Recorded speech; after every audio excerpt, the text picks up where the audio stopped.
નમસ્કાર મિત્રો, હું અનિલ પટેલ. આપ જોઈ રહ્યા છો એ ગોજારો દિવસ જે અમદાવાદ પ્લેન ક્રેશ થયું હતું અને એ પ્લેનની અંદર સવારે એમાં જે મુસાફરી કરી રહ્યા હતા એમાં બધા એટલે કે એક વ્યક્તિ સિવાય 240થી વધારે વ્યક્તિઓ જે પોતાના સપનાઓની ઉડાન ભરી રહ્યા હતા એ સપનાઓ ચકનાચૂર થઈ ગયા અને આ ગોજારો દિવસ અને ગોજારો જે જગ્યા છે એ કોઈના માનસ પરથી ક્યારેય દૂર થઈ શકે એમ નથી.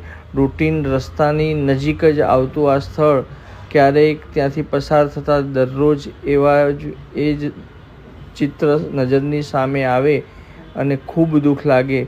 તમને મને તો ઘણું દુઃખ ઓછું લાગતું, પણ જેને પોતાના સ્વજનો ગુમાવ્યા હશે એ લોકોના દુઃખ આપણે સમજી શકીએ છીએ અને એ દુઃખની આ દિવાલો, આ બિલ્ડિંગ એ ચાળી ખાય છે.